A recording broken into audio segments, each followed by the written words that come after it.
145 కేజీస్‌తో start చేశా ఈ journey. Now I'm at 141 kgs. Proud feel అవుతున్నా.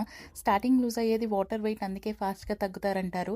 కానీ నాకు ఇది చాలా పెద్ద విషయం. ఫస్ట్ టైం నేను 1 వీక్ ఇంత స్ట్రిక్ట్ డైట్ అండ్ ఎక్సర్సైజ్ చేయడం. ఫీవర్, కంటిన్యూస్ హెడేక్ వచ్చింది. I never give up this time.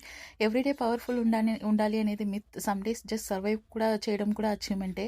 అసలు చెప్పాలంటే ఈ 5000 స్టెప్స్ వాకింగ్ ఎట్లా చేస్తార్రా బాబు! కాళ్ళు పడిపోతున్నాయి నాకు.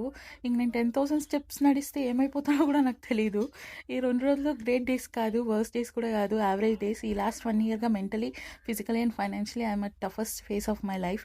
ఎన్నిసార్లు కింద పడినా మళ్ళీ లేచి నిలబడాలనిపిస్తుంది. ఎందుకంటే మా పేరెంట్స్ కోసం, వాళ్ళు పడ్డ కష్టం కోసం. ఏదో ఒక రోజు ఖచ్చితంగా గెలుస్తాను, హ్యాపీగా ఉంటా అని నమ్మకం ఉంది. ఇంకో ఇంపార్టెంట్ విషయం చెప్పాలి. ఈ వారం నాకు ఓన్లీ 1 ఇంటర్వ్యూ ఉండే. కానీ నెక్స్ట్ వీక్ ఇంటర్వ్యూస్ ఉంటాయని ఆశిస్తున్నా.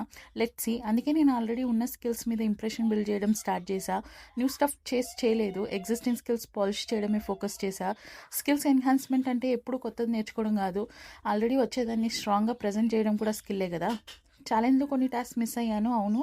కానీ నేర్చుకోవడం మానలేదు. ప్రిపరేషన్ స్టాప్ కాలేదు. యావరేజ్ డేస్ లెర్నింగ్ డేస్గా మార్చుకున్నా. I may fail in task but I won't fail in direction. ఈ జర్నీలో ప్రతిరోజు ఈక్వల్గా ఉండదు. కొన్ని రోజులు we need a push and కొన్ని రోజులు వీ నీడ్ ఎ పాజ్. ఇది మా అమ్మ బుక్. తనతో పాటు నేను కూడా చదువుతున్నా.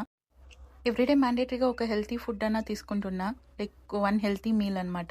ఈరోజు పర్ఫెక్ట్ డే కాదు, కానీ యూస్లెస్ డే కూడా కాదు. రేపు మరింత స్ట్రాంగ్గా మీట్ అవుదాం. ప్లీజ్ సబ్స్క్రైబ్ చేయండి. మీరు చూస్తున్నారు అంటే it will motivate me more. చాలా ఉంది మాట్లాడడానికి.